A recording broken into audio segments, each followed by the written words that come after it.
Ruby, here. I want you to sign these documents. Sabi ni Marco kay Ruby at inilapag niya na sa mesa ang ilang mga papeles kung saan ito ang mga kailangang permahan ni Ruby. Napatingin naman sa mga papel na iyon si Ruby at nagtanong, "Para naman po saan to, boss?" Nagtaka niyang tanong sa kanyang Sir Marco. Huminga ng malalim si Marco at saka tumingin kay Ruby at sumagot, Para yan para sa renewal ng contract mo. I added another year dahil gusto ko ang serbisyo mo. Bukod doon ay isa ka ring mabuting tao, Ruby. Ang pagiging kidney donor mo ay hindi madaling desisyon. Pero pinili mo pa rin na maging donor ko. Utang ko sa iyong buhay ko, Ruby. Maraming salamat sa kabutihan mo. Pasasalamat niya sa babae. Naku, wala pong anuman yun. Gusto ko po makatulong sa inyo at isa pa'y magkaibigan na rin naman po tayo, diba? At ang magkaibigan ay natural lang na nagtutulungan. Nakangiti namang sagot ni Ruby sa kanya. Thank you. Thank you talaga, Ruby. Actually, ngayon lang ako nakatagpo ng katulad mo. You're truly a blessing to me. Sabi naman ni Marco. Napairap naman si Ruby, tsaka tinapik ang mahina si Marco sa kanyang balikat. Naku boss, baka naman lumaki ang ulo ko niyan. Okay na po yun. Ang ipagdasal na lang po natin ngayon, sana, mag-match yung kidney natin. Nang sa ganun ay wala na tayong maging problema. Kalmado ang sagot naman ni Ruby. Iya, tama ka. Pero, ano man ang maging resulta, I'll accept it. Magpapasalamat pa rin ako sa'yo. Sabi ng lalaki. O siya, bago mo makalimutan, pirmahan mo muna ang mga papeles na to. Sabi ni Marco at sumunod na lang din si Ruby. Kung bago ka pa lang sa channel na ito, Ate Jane TV, huwag kalimutang pindutin ang notification bell and subscribe button. Sana po hindi naman malaking abala sa inyo ang pagpindot ng subscribe button dahil ang kapalit po nito ay ang pagsuporta para makapag-produce ng mga libreng stories sa mga channels ni Ate Jane. Maraming salamat!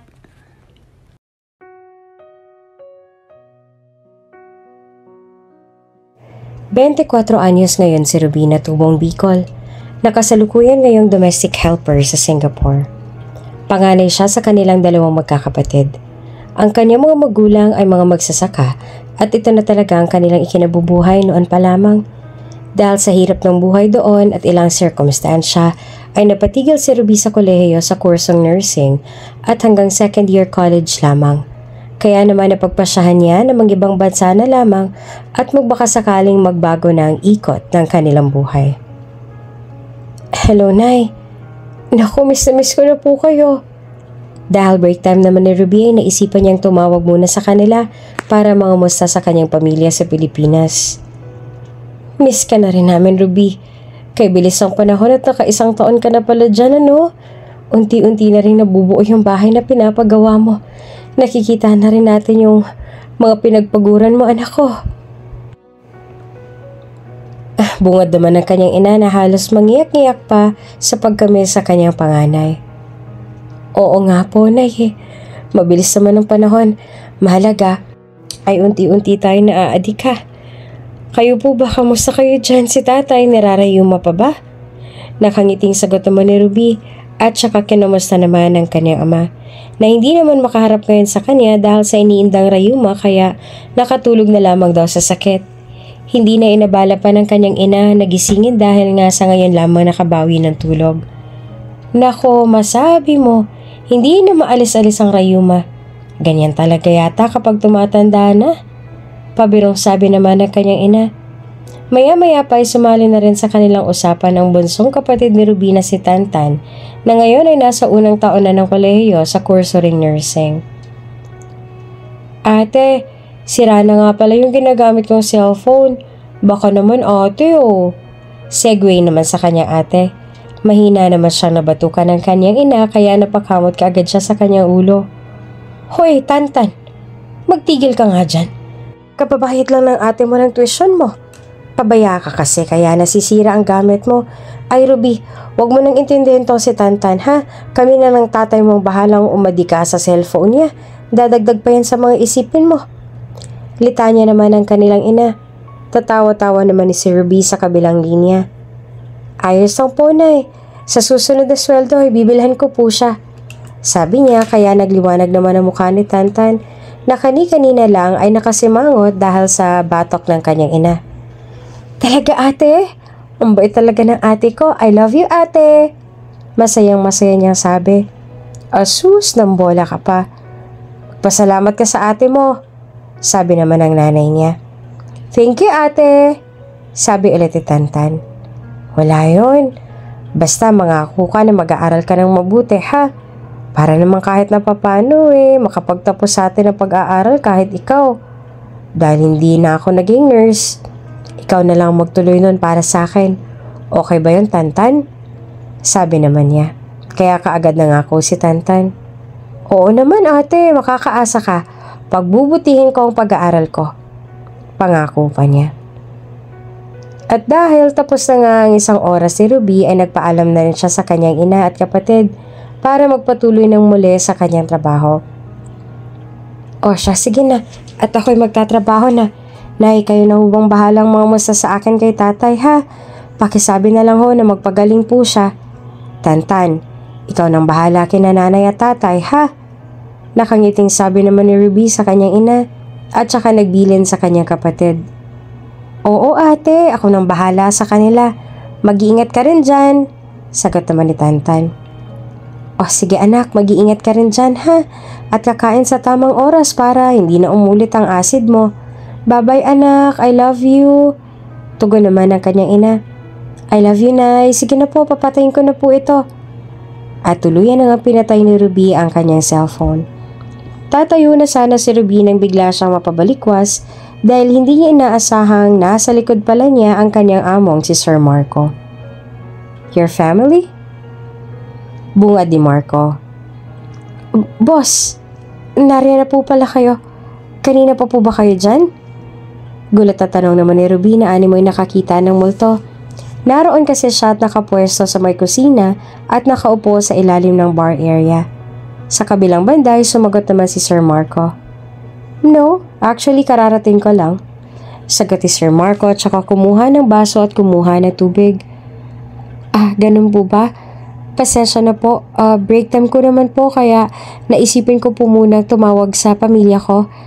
Sige, babalik na po ako sa Nakayo kong paghingi ng paumanhin ni Ruby. At hindi pa man natatapos ang kanyang sinasabi ay mabilis itong pinutol ni Marco. No, that's okay. You have 1 hour, right? Sige lang, you consume it. At saka sabi ko naman before, diba? Natatanggalin na natin yung break time na yan dahil kapag wala ka naman talagang ginagawa at kapag tapos na ang lahat, pwede ka namang magpahinga. Saka lang ulit kapag may iuutos na ako. Paliwanag naman ni Marco. Pero po, wala nang pero Ruby. Napakasipag mo at talagang maaasahan.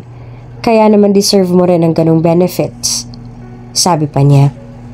Kaya naman labis-labis ang pasasalamat ni Ruby sa kanya.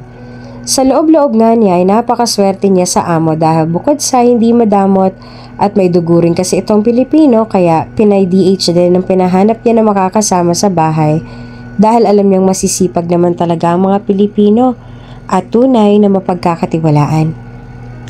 Maraming salamat po boss. Nauutal pa ang sagot ni Ruby. That's fine, sige na.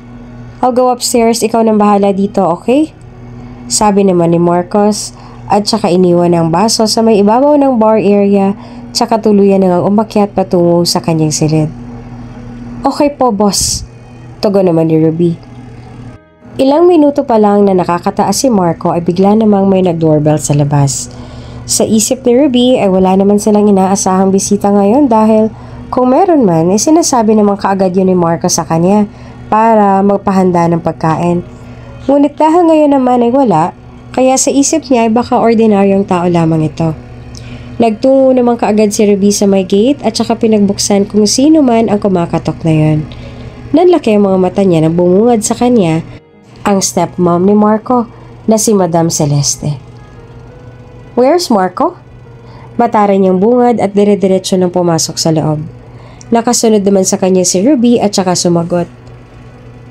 Nasa taas po siya, madam. Sandali lang po tatawagin ko. Nang makaupo na sa may sofa ang madam ay kaagad na nagtungo si Ruby sa may kwarto ni Marco upang ipaalam dito na nariyan ang kanyang stepmom. Boss, nariyan po ang mommy ninyo, hinahanap po kayo. Malakas na sabi ni Ruby sa may labas ng pintuan. Sa loob naman, habang nagpapahinga si Marco ay napapikit na lamang siya. She's here again? Mahina niyang sabi na para bang ayaw niya na talaga itong makita pa. Okay, tell her na bababa na ako. Tugtong ni Marco. Okay po, boss. Tugon naman ni Ruby at dali-dali nang bumaba. Nang muli niya nang matunto ng may sala ay muling nagkasalubong ang mga mata nila ng madam. Istrikta lamang itong nakatingin sa kanya. Madam, pababa na raw po si boss. Ikukuha ko na lang po kayo ng maiinom. Magalang na sabi ni Ruby. Tatalikod na sana siya nang bigla siyang tanungin ng ginang. Matagal ka na rin dito, no? Seryoso niyang tanong sa dalaga. Ako po? Tinuro naman ni Ruby ang kanyang sarili upang siguruhin na siya ang kinakausap ng madam. Lalo namang nagsungit ang madam. Bakit may iba pa bang tao rito? Taas kilay niyang tanong. Sa sandaling yon ay tumayo na nga ng maayos si Ruby at saka sumagot. Opo, naka-1 taon na po ako, madam. Sincero naman niyang tugon. Maya-maya pa, sa talas ng dila ni Madam Celeste ay bigla itong nagbitiw ng mga salitang masakit at pinasalingan si Ruby. Marami na rin palang nawawaldas na pera sa'yo si Marco. Sa tingin ko naman ay wala ka namang halos ginagawa sa bahay na to. Pasarin niya pa kay Ruby sabay irap. Samantala, habang bumababa si Marco sa may hagdan, ay tinawag niya na ang kanyang stepmom. Mom! Sambit niya at napalingon naman kaagad sa kanya ang ginang at mabilis na nagbago ang reaksyon ng mukha na kani-kanina lang ay nakasambakol. Ngayon naman ay nakangiti na animoy isang malambing na anghel. Pero ang totoo ay nagpapasip-sip lamang naman siya kay Marco at hindi naman tangat manhid si Marco para hindi mapansin at maramdaman yon. Marco! Masayang bungad naman ni Madam Celeste. Bumaling naman ang tingin ni Marco kay Ruby sa halip na sagutin ang kanyang stepmom. Ruby, pwede ka na magpahinga. Tatawagan na lang kita kapag may kailangan ako. Sabi niya pa sa dalaga. Aalma sana siya pero pinilita siya ni Marco. Sige na. Sabi niya kaya wala na rin siya nagawa at sumunod na lamang sa kanyang amo. Sige po, Sir Marco. Tugon na lang ni Ruby at saka nagtungo na nga sa my garden. Hanggang sa pag-alis niya ay masama pa rin ang tingin sa kanya ni Madam Celeste na akala mo'y manlalamon dahil hindi niya talaga gusto si Ruby. Marco, masyado mo naman yatang binibaby ang katulong mo dito. Bahala ka, ikaw rin. Baka sa sobrang tiwala mo, hindi mo na namamalaya na nauubusan ka na. Pasaring ng madam at saka sabay ni silang naupo ni Marco. Napakunot naman ang noon ni Marco at nagtaka sa tanong na yon. What do you mean? Ano namang kinalaman ni Ruby sa pakay ninyo? Seryoso niyang tanong sa madam. Wala naman. Napansin ko lang na masyado kang maluwag. Pinapaalalahanan lang naman kita. Taas kilay pang sabi ng ginang. I know what I'm doing, Mom. Don't worry. Paninigurado naman ni Marco. Isa pa, hindi rin naman niya hahayaan na pakialaman siya nito sa mga desisyon niya sa buhay. Dahil para sa kanya, ay hindi naman niya ito kaano-ano. If you say so. Matipid na sagot ng ginang na tila napahiya pa sa kanyang sinabi. Sa puntong yon ay tinanong na siya ni Marco. Anyway, what brought you here? Seryosong tanong ni Marco. I heard na naghahanap ka ng kidney donor? Why? I mean, bakit pa? Kayang-kaya mo naman na bumili ng kidney. Ano namang ginagawa ng pera mo? Wala nang paligoy-ligoy na sagot ni Madam Celeste. Ngumisi naman si Marco dahil sa pinapakitang pag-aalala ng ginang na alam naman niyang hindi totoo at nagkukunwari lamang. Yeah, that's so easy nang bumili ng kidney sa katulad kong bilyonaryo. Tama ka naman dyan, Mom. Pero may bagay kasi na kailangan kong isaalang-alang. Ayoko munang basta magdesisyon. Paninindigan pa ni Marco. Sumagot naman si Madam at saka isinegway na ang tunay niyang pakay. Pero kung ako sa'yo, bumili ka na lang ng kidney para matapos na. Anyway, si Chan. Kailan mo ba gagawing vice president ang kapatid mo sa kumpanya natin? He has all the potential at marami na ring investors ang bumuboto sa kanya na maging vice president mo. Hindi na siya nababagay sa pagiging CFO lamang. Kailan mo ba siya balak i-promote? Naturingan pa namang magkapatid kayo tapos hindi kayo nagbibigayan? Sabi niya. Mom, let's follow the process. I have said officers and investors na kailangang bumoto. Hindi naman ako maaaring magbigay ng desisyon ko lang. Sagot naman ni Marco. Napairap naman si Madam Celeste dahil halos ilang taon na rin nilang nililigawan si Marco na itaas naman ang posisyon ng kanyang anak na si Chan sa kumpanya na hanggang ngayon ay hindi pa rin nila makuha-kuha. My God, Marco! Kailangan mo pa ba talagang idaan sa ganyan? Ikaw ang presidente, diba? Kaya nasa iyo ang buong lakas at karapatan. Para namang pinapalabas mo na nagdududa ka pa rin sa kakayahan ng kapatid mo. Alas ang Madam. I didn't say na wala akong tiwala sa kakayahan niya. At hindi porket ako ang presidente, ay hindi ko napapakinggan at igagalang ang desisyon ng iba. That's being unfair. Huwag nating pangunahan ang desisyon ng iba. Okay? Paliwanag naman ni Marco. Ang sa akin lang naman, ay sinasabi ko lang. Dahil sa sobrang kabaitan nitong si Chan, ay mahihiya na yung mag-open up sa'yo dahil parang hindi ka naman laging interesado. Sagot naman ng ginang. Sa sandaling yon ay tumayo na si Marco dahil batid niya nang wala nang patutunguhan ang kanilang usapan at hindi na rin naman talaga siya interesado pa sa mga sinasabi ng ginang. Basta, I'll inform you na lang, Mom. May mga kailangan pa akong gawin. Sorry, I have to go. Anas niya at saka kinuha ang kanyang coat na nakasampay sa may upuan. Tumayo na rin si Madam at sumunod sa kanya. Okay? Who am I to demand? Basta gusto ko lang ipaalala sa'yo. Pamilya din kami ng daddy mo. Hindi lang naman sa'yo ang kumpanya. At hindi porket ikaw ang presidente ay ikaw na ang masusunod sa lahat ng bagay. I'll go ahead. Bulalas niya at tuluyan na rin umalis ng bahay. Masamang-masama naman ang loob ni Madam Celeste na umuwi sa kanilang mansyon. Doon naman ay nadatnan niya ang kanyang anak na si Chan. Saan ka galing, Mom? Takang tanong ni Chan, ang half-brother ni Marco. Bago umupo ang ginang ay dumiretso muna ito sa may bar area upang kumuha ng alak at saka muling bumalik sa may living room kung saan naroon ang kanyang anak na si Chan. I went to your evil brother's house. Anas niya at saka umupo sa may sofa.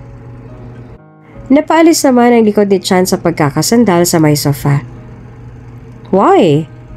Pinipilit mo pa rin ba sa kanyang posisyon? Taas kilay na tanong ni Chan sa kanyang ina.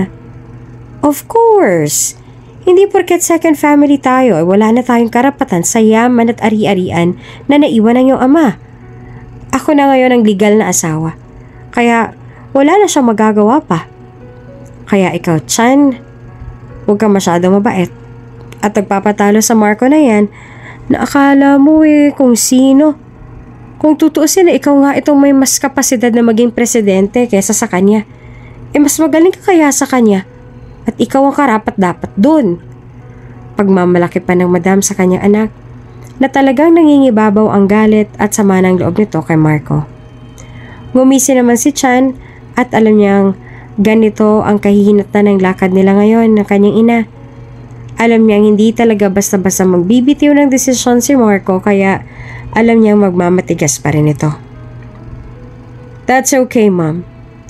Alam kong hindi niya basta-basta i-give up ang kumpanya o ito turn over sa akin basta-basta.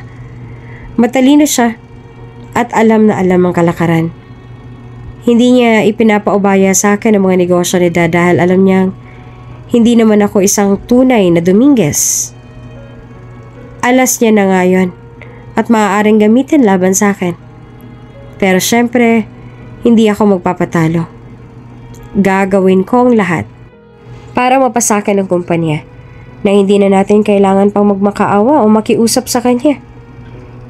Hindi siya madadaan sa santong dasalan? Pues, idadaan ko siya sa santong paspasan. Mariin at matalim na pambabanta ni Chan. Ngumiti naman ang kanyang ina ng nakakalokong ngiti.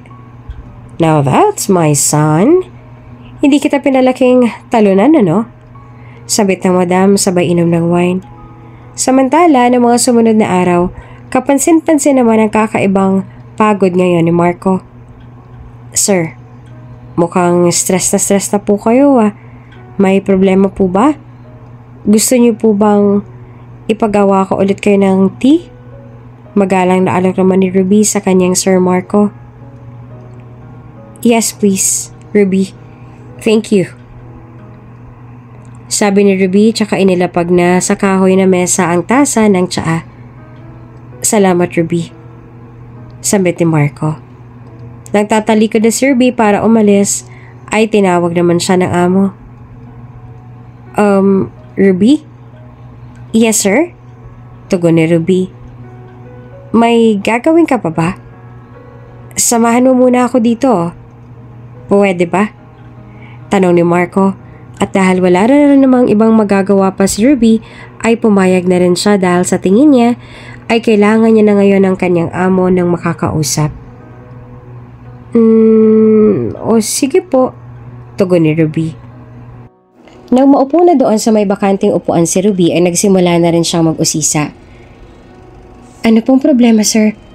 Parang nitong mga nakaraan napapansin ko na ang lalim lagi ng iniisip ninyo. Pwede po ba kayong mag-share?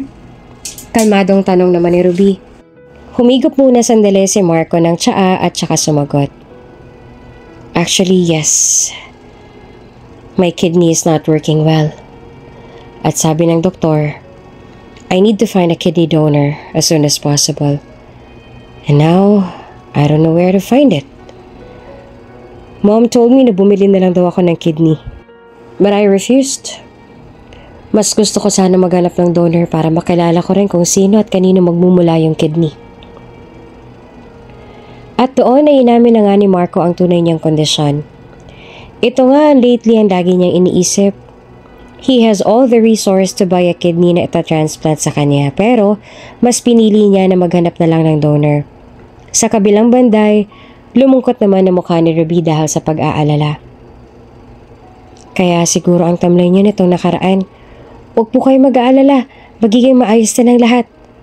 Pagpapalakas niya ng loob sa lalaki. Ngumiti naman si Marco. Yeah, nagkahalo-halo na nga rin ang problema. But I have no choice. I need to continue working dahil hindi ko naman maaaring ipaubaya sa ibang kumpanyang ipinamana sa akin na dad. Hindi ko hahayaang iba lang makinabang rito. Bigla namang nalamig ang mukha ni Marco nang sumagi na naman sa kanyang isipan ang kumpanya. Doon ay nagtaka naman si Ruby kaya hindi niya na napigilang mag-usisa. Sorry po pero ang tinutukoy niyo po ba ay yung kinakapatid niyo na si Sir Chan? Tanong ni Ruby. Wala namang pagtanggi na sinagot iyon ni Marco. Nagtiimbagang pa nga ito sa tuwing maiisip ang mag-ina. Yes, I don't trust him. At ganun din si Mom. I don't trust their effort na makatulong sa kumpanya. I can smell their hidden agenda. Kaya kailangan ko magpalakas. Kapag nanghina ako at nalagay sa alanganin ng buhay, alam kong magbubuni sila dahil sa wakas ay mapapasakamay na nila ang mga yamang matagal na nilang inaasam-asam. Pero hindi ko hahayaang mangyari yan. Paninindigan ni Marco. Nang mapalingon naman siya kay Ruby ay napansin niyang titig na titig ito sa kanya at malalim ang pakikinig. Tila ba nararamdaman din ito yung kanyang galit kaya hindi na lang din siya makaimik. Unang-una, napakadelikado para sa kalagayan niya na makisali pa sa ganitong klaseng gulo. At lalo pa at malayo siya sa kanyang pamilya. Anyway, I'm sorry Ruby kung medyo personal na yung kinukwento ko sa'yo ha. I just know that I can trust you. I know that you can keep things lalo na kapag pribado at mahalaga. Tama? Dagdag pa ni Marco. Sumagot naman si Ruby. Opo naman. Wala pong sikretong makakalabas sa akin, sabi niya. Ilang sandali pa ay binaling naman kaagad ni Marco ang usapan kay Ruby at ito naman ang tinanong niya tungkol sa kanyang buhay. Good. Anyway, ikaw naman ang magkwento. You've been working for me for a year pero wala pa rin akong gasinong alam tungkol sa'yo. How's your life in your province in the Philippines? Interesado niyang tanong. Nagbago naman ang itsura ng mukha ngayon ni Ruby, from intense to a happy face. Masaya kasi siyang ikwento ang buhay niya na kahit mahirap, ay masaya pa rin dahil maayos ang relasyon nila ng kanyang buong pamilya. Saglit po. Paano ko ba sisimulan? 2 po kami magkapatid at ako po ang panganay. Mga magsasaka po ang mga magulang ko. At kahit na paulit-ulit kong sabihin sa kanila na tumigil na sila sa pagtatrabaho, ay tuloy pa rin sila. Lagi kasi nilang sinasabi na ipinagmamalaki nilang trabahong yon na siya raw bumubuhay sa amin. At isip pa yun lang din naman talagang kaya nilang gawin dahil parehas elementarya lang ang inabot ng mga magulang ko. Bukod doon, ay lagi na rin nilang sinasabi na saka na lamang sila hihinto kapag mas mahina na sa kanilang kalabaw. Para biro din kasi ang mga yun lalo na si tatay. Kaya kahit sobrang hirap ng buhay namin doon sa probinsya, ay hindi namin gaanong nararamdaman dahil sa pagiging masayahin at positibo ng mga magulang ko. Pinag-aral nila ako ng nursing pero ayun, 2nd year college pa lang pinatigil na muna ako ni na tatay. Sayang, ako na nga sanang kauna-unahang makakagraduate sa pamilya namin pero nang dahil nga sa hindi inaasahang pangyayari, naudlot pa. Nakalaban ng tatay ko at mga kasamahan niya yung mga mayayaman at mayayabang na asyendero dun sa amin at inaangkin ng lupang sinasakahan ni na tatay kaya yun. Dahil wala namang lakas si na tatay, dahil mga makapangyarihan nga yung mga nakabangga nila, pinalis sila sa pwesto kaya matagal silang natenga. Kaya ayun, napahinto na ako. Hanggang sa ibalita nga sa akin ng isa sa mga kaibigan ko yung hiring ng DH dito sa Singapore. Aba, hindi na ako nagdalawang isip na mag-apply dahil unang-una, malaki naman ang alok na sweldo. Pangalawa, ako na rin kasi nagpapaaral sa kapatid ko na kolehiyo na rin ngayon. At gusto ko rin gawa ng bagong bahay sina nanay at tatay. At ngayon, dahil sa trabaho ko, unti-unti ko nang natutupad yon. Malapit na matapos yung bahay namin kaya sobrang saya ng puso ko sa tuwing makakausap ko sila na may mga ngiti sa mga labi. Pakiramdam ko, napakalaking achievement na yon. Kasi sila naman talaga ang dahilan kung bakit ako nagsusumikap. Kaya kapag nakapagtapos ng kapatid ko, sarili ko naman yung papaaralin ko. Pangarap ko kasi talaga maging nurse At hindi ako titigil hanggat hindi naaabot ang propesyon na yon. Siyempre, kapag breadwinner ka, uunahin mo munang tuparin ang mga pangarap ng mga mahal mo sa buhay bago yun sa'yo. Kaya lalo ako magsisipag at magsusumika para sa kanila.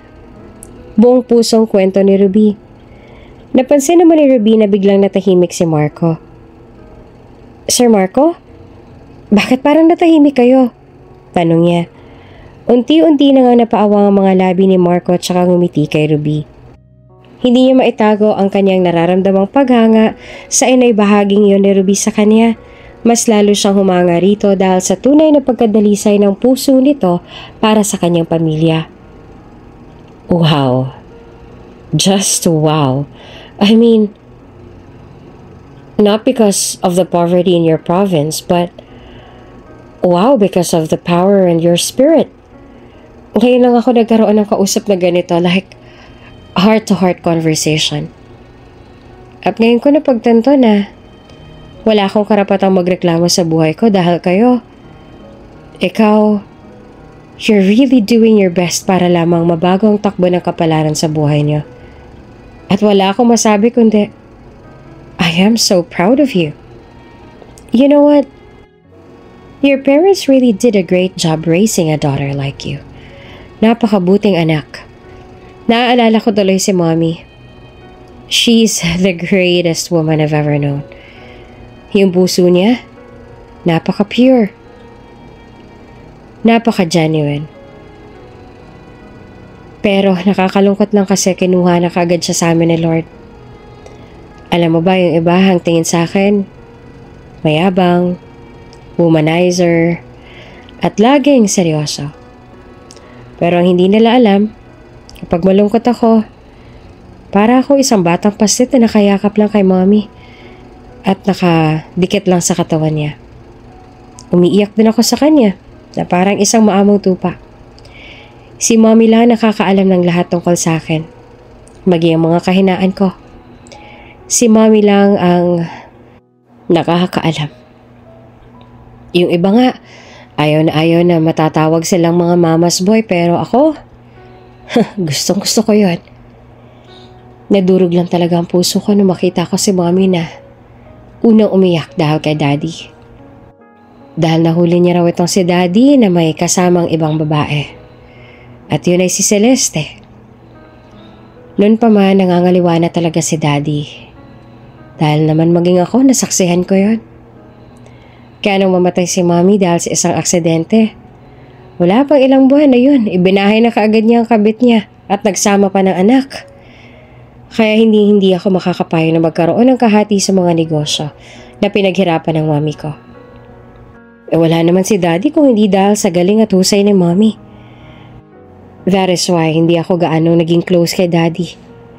Sabi naman ni Marco, tsaka tuluyan na ring nagbahagi ng kanyang nakaraan. Nauunawaan ko po kung saan nagmumula ang galit ninyo. Pero ingatan nyo lang din po ang sarili ninyo nang sa ganun ay hindi maagaw sa inyong kumpanya. Hayaan nyo po. Kung may maitutulong po ako, ipapaalam ko po kagad sa inyo. Saad naman ni Ruby. Gumiti naman si Marco tsaka sumagot. Maraming salamat, Ruby. Nako, ako pa nga pong dapat na magpasalamat sa inyo eh. Saad naman ng babae. Pamula ng gabing yon ay unti-unti na nga nagbabago ang pakikitungo nila sa isa't isa. Mas lalo pang naging protective si Marco kay Ruby at si Ruby naman ay mas lalong naging mas maalaga kay Marco dahil nga sa nalaman niyang kondisyon ng kalusugan nito.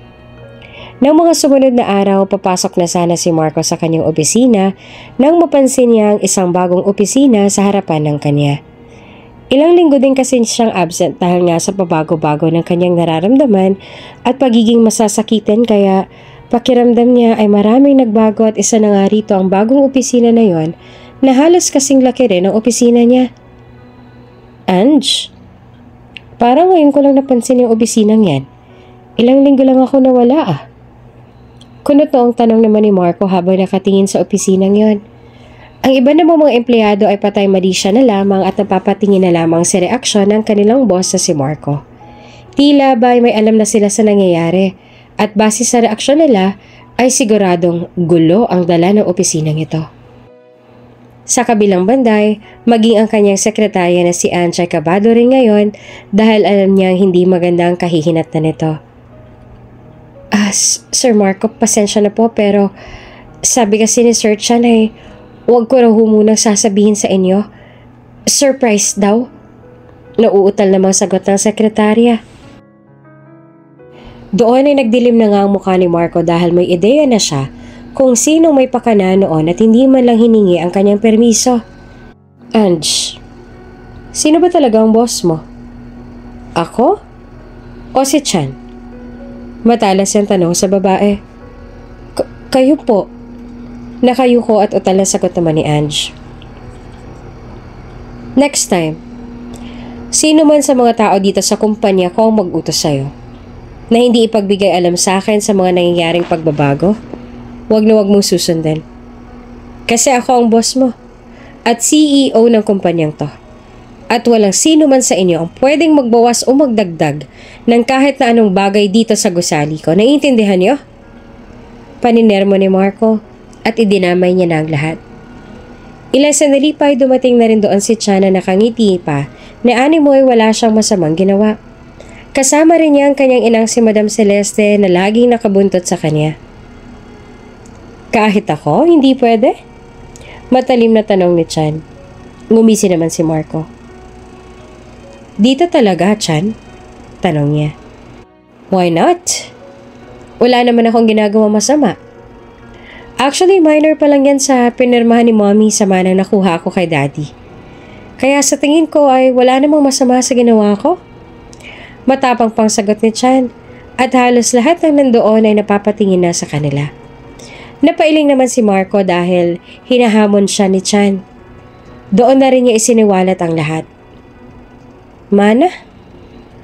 Ano naman ang manang tinutukoy mo? Basta sa loob ng teritoryo ko ginawa. Sorry to say, pero wala ka pa rin karapatan. Baka nakakalimutan mo.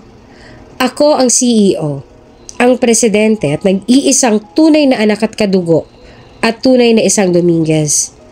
Kaya ako lang ang may karapatan dito. Wala nang iba.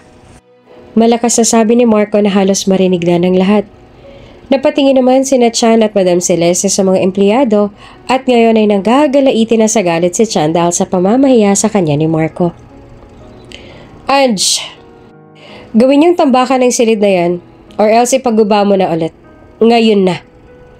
Muling pahabol ni Marco at sa pagkakataong ito ay sa pasigaw na boses. Taranta namang tumugon si Ange at sumunod agad. Opo sir, masusunod po. Utal na sagot naman ng sekretarya. Nagtuloy-tuloy na rin ang pasok ni Marco sa loob ng kanyang opisina at iniwan ang mag-ina sa labas. At wala siyang pakialam kung sa palagay ng iba ay napahiya si Chan. Basta ang alam niya ay nagsasabi lamang siya ng totoo.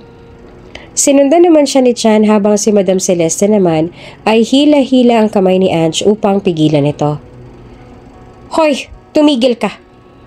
Hindi pa sila tapos mag-usap kaya huwag mo siyang susundin. Mariin niyang sabi kay Ange. Samantala, nang mapang-abot naman ang dalawa sa loob ng opisina ay doon na tuluyang umalma si Chan. Marco, how dare you say that to me? Or even ipahiya ako sa ibang mga empleyado? Matalim niyang tanong at nanilisik pa nga mga matang nakatingin kay Marco. Ngumisi naman si Marco at umupo sa kanyang trono. Bakit? Nahihiya ka ba? Kasi hindi naman kita pinahiya. Nagsabi lang ako ng totoo. At isa pa, you triggered me to say those things. Kaya huwag mo akong sisisihin kung naapakan ko yung ego mo. Matalas ang mga sagot nito.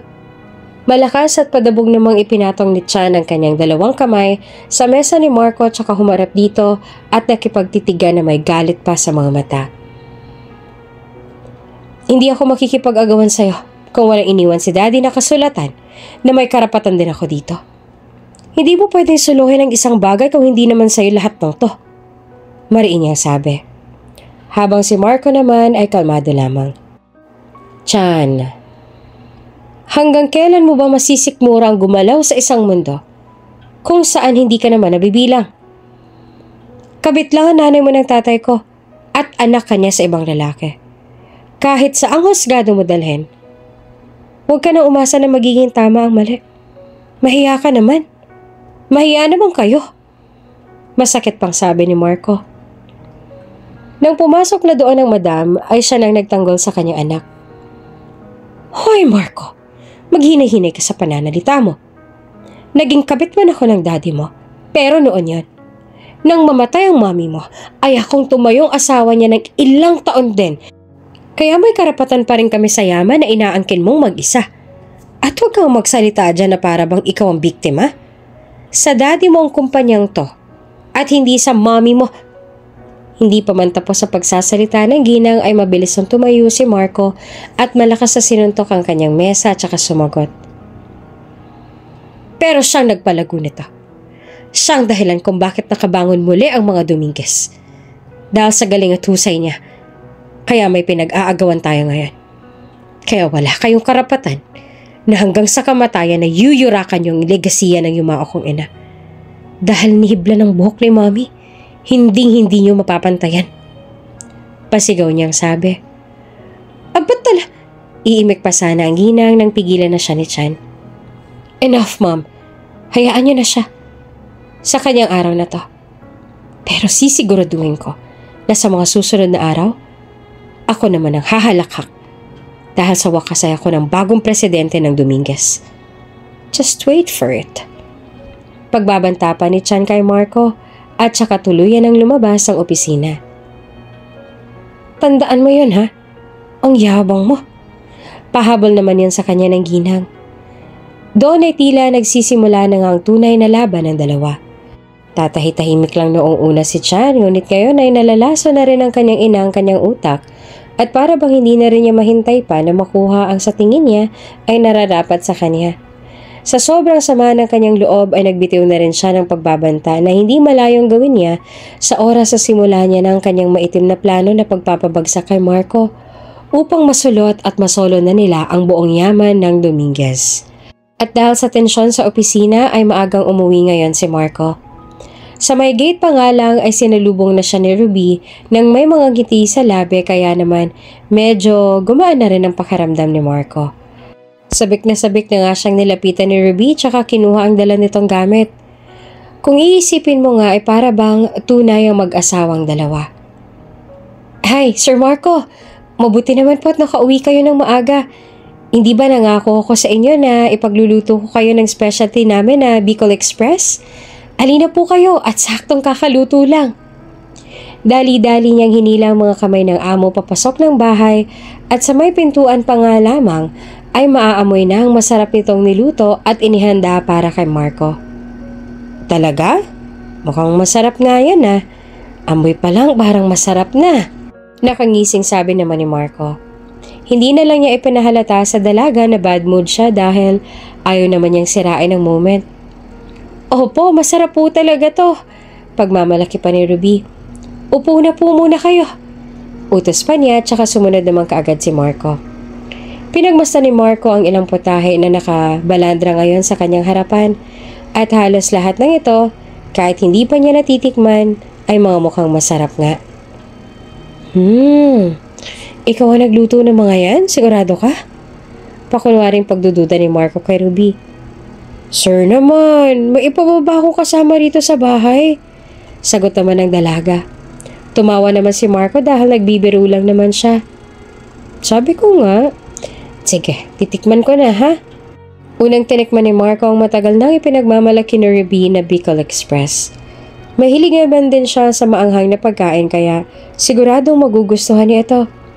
Habang tahimik nang umunguya si Marco, ay masusi namang nakabantay si Ruby sa pagbuka ng bibig nito kung ano man ang magiging feedback ni Marco sa lasa. Ano?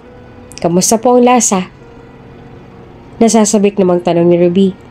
Napakunot naman ang noo ni Marco kaya napakunot din ang kanyang noo at iniisip na baka hindi nagustuhan ng lalaki ang kanyang niluto dahil ganun ang kanyang naging reaksyon.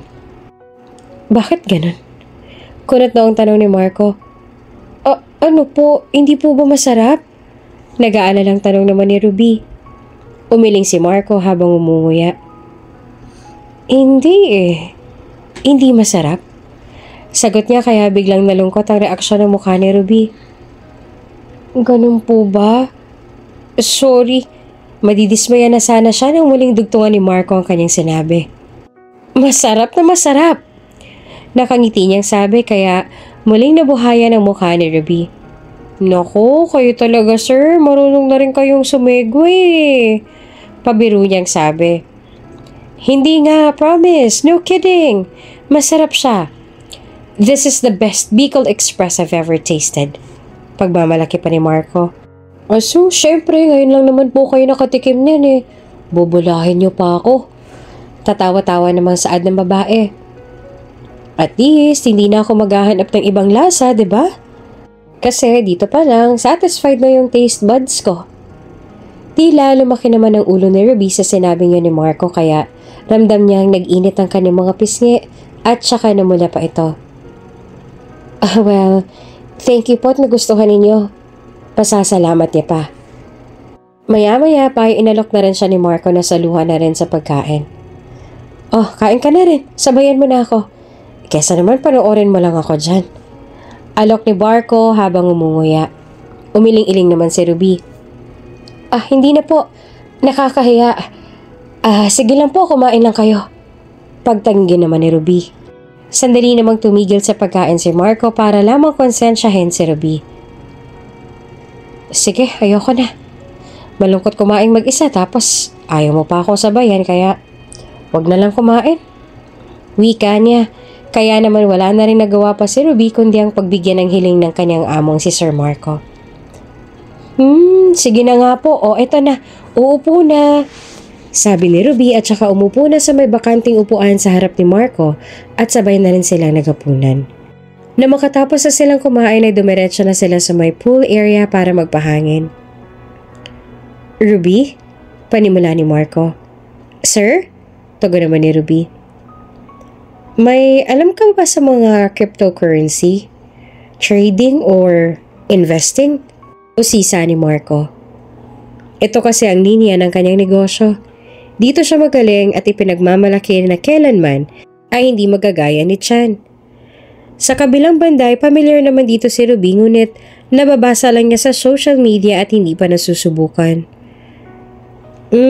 Familiar po ako pero never ko pa pong na-try eh.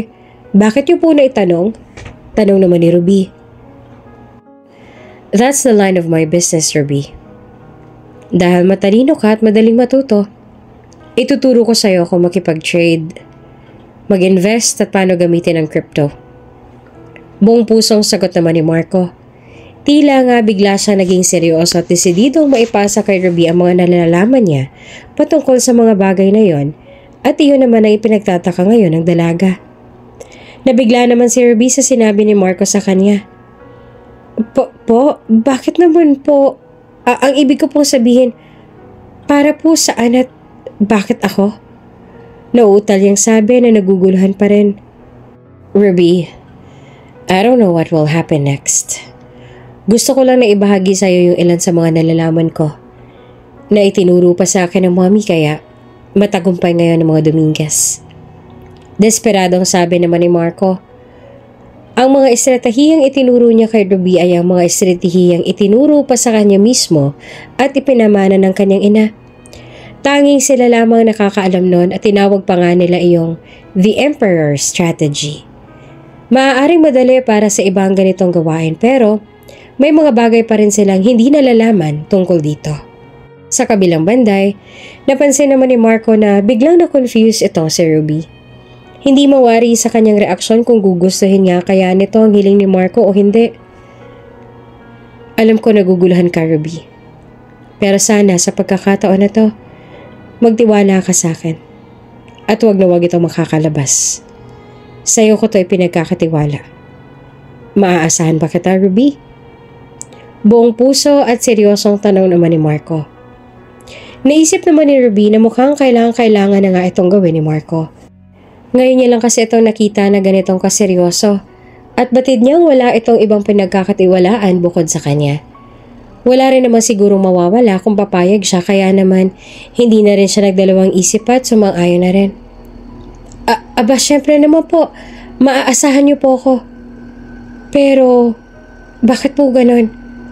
Parang bigla naman yata akong kinalibutan dyan sa sinabi ninyo. Kuno to ang tanong pa ni Ruby. Sandali namang lumuwag ang mga ngiti ni Marco. Huwag kang matakot. It will save us both in the future. Pagpapagaan niya ng loob sa dalaga. Naguguluhan man po ako pero sige po. Willing po akong matuto. Desidido at matapang na sabi ni Ruby at sumagot naman si Marco. Thank you, Ruby. Aniya. Makalipas ang ilang araw ay tumawag na rin ang doktor ni Marco sa kanya upang ipagbigay alam dito na may kidney donor na siya. Good day, Mr. Dominguez. We would like to inform you that you already have found your first kidney donor. Masayang pagbabalita ng doktor. Hindi naman makapaniwala si Marco dahil sa wakas ay may donor na rin siya. What? Really? Okay, I'll be there. Wait for me. Kaya naman wala nang pinalampas pang oras si Marco at mabilis na nagtungo sa ospital kung saan naghihintay na ang kanyang donor. Pagkarating niya sa nasabing ospital, ay kaagad niya nang hinanap ang kanyang donor upang personal itong makilala at mapasalamatan. Mr. Dominguez! Bungad sa kanya ng kanyang doktor. Where is my donor? Bungad na tanong naman ni Marco. Itinuro ng doktor ang isang babae na nakaupo sa may bench at nakasuot ng green na blouse at maong na pantalon. That woman in green. Sagot ng doktor sabay turo sa babae.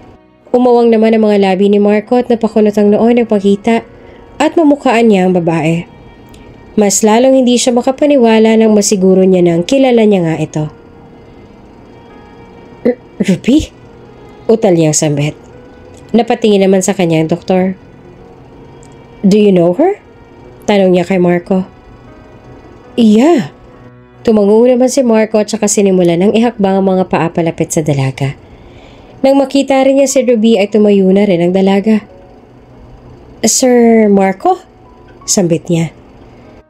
Nang matuntunan ni Marco ang harapan ng dalaga ay doon na siya nag-usisa. Anong ginagawa mo dito? Ikaw ang donor ko? Taas kilay na tanong ni Marco. Wala nang paligoy-ligoy pang sumagot si Ruby. Opo. Wala naman po sigurong masama doon, diba? Sabi ni Ruby. At hindi pa rin makapaniwala si Marco hanggang ngayon na may gagawa nito sa kanya at si Ruby pa talaga. Halo-halong emosyon ang nararamdaman niya ngayon. Ngunit isa lang ang nananaig sa kanya. Lalo siyang humahanga sa tapang at kabutihan ng dalaga. Pero hindi mo naman kailangang gawin to. Wika naman ni Marco. Sir Marco, tingnan niyo nga yung kalagayan ninyo. Hindi naman po ako manhit para hindi maramdaman na nanghihina na kayo. Kaya kung ayaw niyo pong bumili ng kidney, pues ako pong magdodonor sa inyo. Maawa naman po kayo sa sarili ninyo. Anas naman ni Ruby na may pag-aalala sa tono ng kanyang boses. Doon ay lumuwag na ngangiti ni Marco. Ruby, hindi ko alam kung paano ka tapasasalamatan sa ginagawa mo ngayon pero kung naaawa ka lang dahil hindi pa man natatapos sa mga salita ni Marco ay dinugtungan na iyon ni Ruby. Hindi po ako naaawa. Bakit ko naman po kayo kakaawaan? Kayo ay hindi naaawa sa sarili niyo, ako pa kaya? Ang gusto ko lang pong mangyari ay matupad yung mga minimiti ninyo. Paano niyo maipaglalaban ng kumpanya na itinaguyod ng mami niyo kung kayo mismo ay mahina na? Sir Marco, maikli lang ang buhay, kaya dapat pinapahalagahan natin. Kaya sir, huwag niyo na po akong pigilan. Pati ititest pa rin naman po kung match o hindi, diba? Pero sana ay mag-match, diba, para maisagawa na kaagad yung operasyon. Gustong-gusto ko po kayo makita na nagtagumpay sa laban ninyo. Huwag niyo pong sasayangin ang panahon. Gawin niyo pong inspirasyon ng mami ninyo o ang kumpanya. Maging matatag lang po kayo at matapang dahil siguradong kapag nalampasan niyo to, nasa susunod na level na kayo ng pagsubok kaya kailangan na mas matatag at malakas kayo. Buong puso niyang sabi kay Marco. Hindi naman napilitan at hindi nagdalawang isip si Ruby na gawin ang bagay na ito. Ito na ang sa tingin niya ay tama at gusto niyang isalba ang buhay ni Marco dahil napakabuti din ito sa kanya at nagbabalik loob lamang din siya. Maraming salamat, Ruby, ha. Bakit pa nga ba ako kukontra kung nariyan ka para palakasin ang loob ko? Maraming salamat. Don't worry, mabawi ako sa'yo. Tutuparin ko ang mga pangarap mo dahil sa kabutihan mo. Nakangiting sabi ni Marco kay Ruby. Huwag niyo na po akong isipin. Sa ngayon po, sarili niyo po munang isipin ninyo, okay po? Wika naman ang babae at sumagot din naman na kaagad si Marco. Okay, sabi niya. Ruby, here. I want you to sign these documents. Sabi ni Marco kay Ruby. Inilapag niya sa may mesa ang ilang mga papeles kung saan ito ang mga kailangang permahan ni Ruby. Napatingin naman sa mga papel na iyon si Ruby at nagtanong. Para po saan to, boss? Nagtataka naman niyang tanong sa kanyang Sir Marco. Huminga naman ng malalim si Marco at saka tumingin kay Ruby at sumagot. Para sa renewal yan ang kontrata mo. I added another year dahil gusto ko ang serbisyo mo. At bukod doon ay isa ka ring mabuting tao, Ruby. Ang pagiging kidney donor ay hindi madaling desisyon. Pero pinili mo pa rin na maging donor ko. Utang ko sa iyo ang buhay ko, Ruby. Maraming salamat sa kabutihan mo. Pasasalamat niya sa babae. Tinanaw itong isang malaking utang na loob ni Marco kay Ruby na maging kidney donor niya ang babae. Hindi ito isang madaling desisyon para kay Ruby pero pinili pa rin niya na maging donor nito dahil naging mabuting amo at kaibigan nito sa kanya. Malaki na rin ang naitutulong nito sa kanya at sa kanyang pamilya kaya bilang pagbabalik ng kabutihan ay hindi na siya nagdalawang isip pa na i-donate ang isa niyang kidney kay Marco. Naku, wala pong ano man yun. Gusto ko pong makatulong sa inyo. At isa pa magkaibigan na rin naman po tayo, diba? At ang magkakaibigan ay natural na nagtutulungan. Nakangiting sagot naman ni Ruby sa kanya. Thank you. Thank you talaga, Ruby. Actually, ngayon lang ako nakatagpo ng isang katulad mo. You're truly a blessing to me, sabi naman ni Marco. Napairap naman si Ruby at saka tinapik na mahina si Marco sa kanyang balikat. Naku boss, baka naman lumaki ang ulo ko niyan. Okay na po yun. Ang ipagdasal na lang po natin ngayon na sana'y mag-match yung kidney natin nang sa ganon ay wala na tayong magiging problema. Kalmado ang sagot naman ni Ruby at sumang-ayon naman kaagad doon si Marco. Yeah, tama ka. Pero ano man ang maging kahinatnan, I'll accept it. Magpapasalamat pa rin ako sa'yo, sabi ng lalaki. At bago pa magkalimutan ay muling iniharap ni Marco ang mga kontrata sa harap ni Ruby at inabot ang ballpen upang pirmahan dito. Palibhasa ay nakasulat sa incheck ang mga salitang nakatala doon kaya hindi iyon nabasa ni Ruby tsaka pinirmahan na lamang. O siya, bago mo makalimutan ay pirmahan mo muna mga papeles na to, sabi ni Marco at sumunod na lang din si Ruby. At doon nga ay pumirma na nga si Ruby kahit na hindi niya pa lubos na nauunawaan na nakasulat doon na nakalimbag sa ibang lingwahe dahil tiwala na siya sa sinabi ng kanyang Sir Marco na renewal of contract yung pinapirmahan sa kanya. Samantala, ng mga sumunod na mga araw, papunta pa sana sa ospital si Marco para sa appointment niya sa kanyang doktor patungkol sa naging resulta kung nag-match ba ang kidney nila ni Ruby, ngunit sa hindi inaasahang pagkakataon ay naaksidente ang minamanehong sasakyan ni Marco na dahilan ng pagkakaroon ng pamumuo ng dugo sa loob ng kanyang ulo dahil sa malakas na impact ng kanyang pagkabangga sa may poste. Unang tinawagan ng mga pulis si Madam Celeste dahil contact niya ang unang nakita sa phone ni Marco. Mrs. Celeste, ikinalulungkot ko pong sabihin na under comatose ngayon si Sir Marco. Malakas yung impact ng aksidente na ikinabagok ng ulo niya kaya naman nahirapang mag-function ng utak niya at magising. Ang ipanalangin na lang po natin na sana'y huwag magtagal ito dahil anytime ay isasagawa ko na rin sana ang kidney transplant niya. Malungkot nga na ibinalita na ng doktor ang naging kalagayan ngayon ni Marco. Palihim namang nagbunyi ang madam dahil sa isip niya ay wala nang kahirap-hirap na magagawa nila ang kanilang mga gusto sa kumpanya at talagang umaayon na sa kanilang panahon at pagkakataon. Sa kabilang banday, umagaw naman sa atensyon ng matanda ang sinabi ng doktor na nagkaroon ng donor si Marco. May donor na siya? Tanong niya. Nagkaroon na pero hindi nagmatch. Kaya naman ako nang nagdesisyon para ibili siya ng kidney. Matalik ko namang kaibigan si Marco kaya ako nang gagawa ng paraan para madugtungan ang buhay niya sa ayaw man niya o sa gusto. Kaya ako lumipad dito sa Singapore para sa kanya. Kaya nagsisisi ako kung bakit hindi pa ako tumutok sa kanya. Di sana'y matagal ko na siyang nakumbinsi na bumili na lamang kaysa maghanap pa ng donor. Sige po, Mrs. Mauna na muna ako. Babalik ako mamaya para muling i-monitor si Marco. Sagot ng doktor na si Lance, matalik na kaibigan ni Marco. Lumipad pa nga ito patungong Singapore nang mabalitaan niyang nangyari sa kanyang kaibigan. Pinaghiwalay lang sila ng panahon dahil sa hindi pagkakaunawaan na sila lamang ang nakakaalam. Kaya naman ilang taon din silang hindi nagkaimikan, ngunit hindi ibig sabihin noon ay naputol na rin ang kanilang pagkakaibigan. Kapatid na halos ang turing ni Lance kay Marco kaya anuman ang mangyari o anuman ang mangyari sa kanila noong nakaraan ay hindi siya makakapayag na malagay pang muli sa kapahamakan ang kanyang matalik na kaibigan.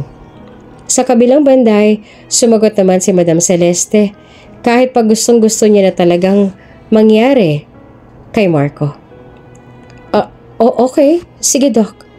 Maraming salamat po sa tulong ninyo, sabi niya. Samantala, sa bahay naman ni na Marco ay matyaga namang naghihintay si Ruby sa may labas ng pintuan. Nakaupo lang siya sa may batong hagdanan at hinihintay ang pagdating ni Marco. Bago kasi ito maaksidente ay nag-message pa ito sa kanya na on the way na siya, ngunit ilang oras nang makalipas ay wala pa rin si Marco, kaya naman nababalot na ng kaba at takot ang puso ni Ruby. Parang ang tagal naman yata ni Sir Marco ngayon. Kakachat lang niya sa akin kanina na on the way na siya. Pero bakit kaya wala pa rin siya? Nasaan na kaya yun? At saka, ano kaya naging resulta? Nag-batch kaya ang kidney namin? Mahinang sabit ni Ruby sa kanyang sarili. Maya-maya pa ay otomatiko nang bumukas ang gate tsaka pumasok ang isang sasakyan at sigurado siyang hindi ito sasakyan ni Marco. Siya na yata yan. Pero bakit parang iba yung sasakyan? Teka, Sir Chan? Nagtataka niyang sabi habang nakamasid pa rin sa sasakyan na ngayon ay nagpark na. Tama nga ang hinala niya. Kay Chan ang sasakyan na yon. Napakunot naman ang noon ni Ruby dahil sa tunay ay hindi niya talaga ito gusto at hindi alam kung paano niyang i-approach ngayon ang lalaki. Good evening po, Sir Chan. Magalang pa rin niyang bate nang makalapit na ito sa kanya. Hinihintay mo ba ang amo mo? Matalas na tanong naman sa kanya ni Chan. Nakatitig pa ito na akala mo kung sino. Dahil kapatid pa rin siya ni Marco kahit na papaano, ay amo pa rin niya ito. Kaya no choice si Ruby kundi ang sumagot pa rin na magalang dito. Opo, sabi po kasi niya pauwi na siya. Inaabangan ko po sana. Magalang pang sagot ni Ruby. Ilang sandali pa ay napahagikik ng mahina si Chan at saka lumakad na paikot sa kinatatayuan ni Ruby. Malakas ang pakiramdam ni Ruby na may hindi magandang nangyari, kaya naman abot-abot ang kabog ng puso niya ngayon. Sa palagay ko, matagal pa siyang bago makakauwi. Or worst, hindi na siya uuwi. Matalim at makahulog ang sabi ni Chan kay Ruby. Napalakas naman ang boses ni Ruby sa sinabi niya ng lalaki. Po? Ano pong ibig sabihin niyo? Nanlalaki ang kanyang mga matang nagtanong. Naaksidente siya at ngayon ay comatose. Walang kasiguraduhan kung magigising pa siya. Sinserong sagot naman ni Chan na ikinagimbal naman ng buong mundo at diwa ni Ruby. Bigla siyang nakaramdam ng takot at labis na pag-aalala. Ang tanging gusto na lamang niya ngayon ay ang puntahan si Marco. Ano po? Saan pong ospital? Aligaga niyang tanong. Nagsalubong naman ang dalawang kilay ni Chan. Wait, bakit parang concern na concern ka yata? Katulong ka lang naman. O baka naman may something na sa inyo? Makahulugan niyang tanong. Doon ay nilakasan na nga ni Ruby ang kanyang loob at tinapangan ng kanyang sarili dahil sa loob ng bahay na yon, wala siyang ibang igagalang. Poprotektahan, iingatan, susundin at aalagaan, maliban kay Marco. Kay Marco lang niya ibibigay ang buo niyang tiwala. Kaya naman kahit na wala doon si Marco, ay ipagtatanggol niya ito kahit na kanino. Hindi lang po amo ang tingin ko kay Sir Marco, kundi kaibigan. At ganun din po siya sa akin. Kaya wag niyo po sanang mamasamain ang ipinapakita akong pag-aalala ngayon sa kanya. Dahil sa halip na kayo makaramdam nito, ibang tao pa. At isa pa mabuting tao si Sir Marco, kaya hindi niya deserve ang nangyari sa kanya. Matapang niya sabi. Tila hindi naman nagustuhan ni Chan ang sagot na iyon ni Ruby. Di puntahan mo. Ako munang bahala dito sa bahay. Dahil tama ka naman. Wala akong pakialam sa kanya. Instead, labis ako nagbubunyi ngayon dahil sa wakas ay natahimik na rin siya. At bukas na bukas, uupuan ko na ang trono niya sa kumpanya na nararapat naman na sa akin mapunta. I just need to find some files here in this house about his trading processes para mas mapabilis ang tagumpay ko. Kaya go ahead. Puntahan mo na ang iyong mabait na amo. Pathetic. Mariin niya pang sabi sa babae. Wala namang pinalampas pang oras si Ruby at umalis na kaagad siya upang tunguhin ang ospital, kung saan naman naroon si Marco Halos maiyak pa nga siya sa daan habang nasa biyahe dahil sa awa na nararamdaman niya para sa kanyang amo. Kaya pala natagalan nito ay may nangyaring masama sa kanya. Kaya sa isip niya ay kung ang sarili niyang pamilya ay walang pakialam sa kanya, sino na lang ang dadamay kay Marco? Kaya buo na ang loob ni Ruby na damayan nito at samahan sa kanyang laban hanggang sa kanyang pagising. Nang makarating na sa ospital si Ruby ay kagad niyang hinanap ang ICU at doon nga sa malaking bintanang babasagin ay nakita niya ang nakaratay ngayon at nag-aagaw buhay na ang katawan ng kanyang among si Sir Marco. Ngayon ay tuluyan na rin tumulo ang kanyang mga luha at napahawak sa kanyang bibig upang pigilan sana ang pag-iyak, ngunit paano pa niya iyon mapipigilan sa kabila ng kalagayan ngayon ni Marco? Dahil pinahintulutan naman siya makapasok doon ay matapang na humakbang si Ruby palapit sa nakaratay na katawan ni Marco sa may hospital bed. Nakabalot ng benda ang kanyang ulo at samot-saring mga aparato ang nakakabit sa kanyang katawan.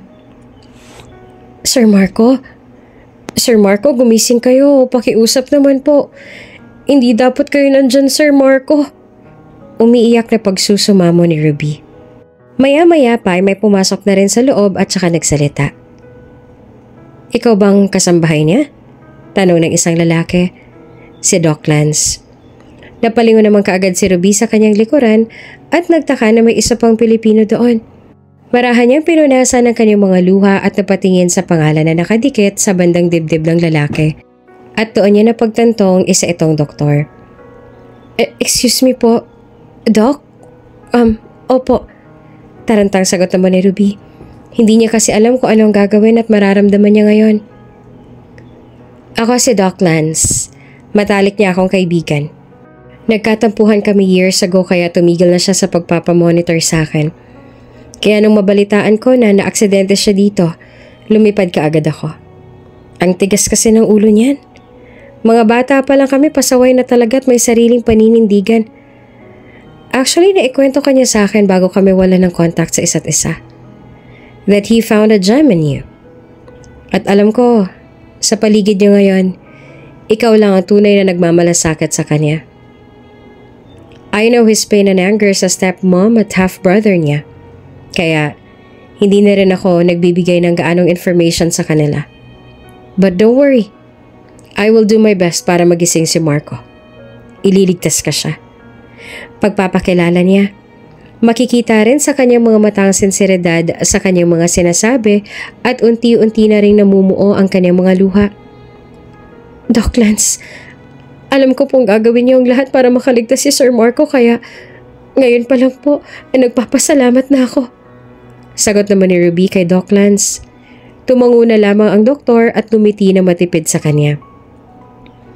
Ilang araw na nga rin nakaratay sa ospital si Marco at hanggang ngayon ay wala pa rin siyang malay. Katulad nga sa kasabihan, kapag wala ang pusa ay nagbubunyi ang mga daga. Masayang-masaya nga sina Madam Celeste at Sean dahil sa sinapit ni Marco. Halos ipagdasal na nga rin nila na sana ay wag nang bumalik ang malay at ulanat ni Marco at habang buhay na lamang na matulog. Si Chan na ngayon ang naghahari-harian sa buong kumpanya at kahit ilag din sa kanyang mga empleyado ni Marco ay wala ding magagawa kundi ang sumunod dahil sa anumang oras ay pwede silang tanggalin ito sa trabaho. Iho, I'm so happy for you. Bagay na bagay ka sa upuan na yan. Sayong-sayo talaga ang title na CEO. Nabawi na rin natin sa wakas ang para sa atin. Masayang-masayang sabi ni Madam Celeste sa kanyang uniko iho na si Chan. Labis nga ang pagmamalaki nito, lalo pa ngayon na pinagmamasdan niya ang anak sa trono na nararapat lang ay sa kanya. Ngumisi naman si Chan habang ninanamnam ang kanyang sitwasyon ngayon. Sinabi ko naman sa iyo, Mom, diba? Nasa akin pa rin ang huling halakhak at hindi ako makakapayag na mawala pa to sa akin. Matalim niyang sabi. Sa kalagitnaan naman ng kanilang pag-uusap ay naabala sila ng isang katok. Nang magbukas iyon ay bumungad sa kanila si Ange, sekretarya ni Marco, at may kasama siyang dalawang lalaki, mga abogado ni Marco. Sir Chan, may naghahanap po sa inyo. Bungad ni Ange. Tumango naman kaagad si Chan tsaka taas toong pinatuloy ang mga ito. Tuloy kayo sa opisina ko.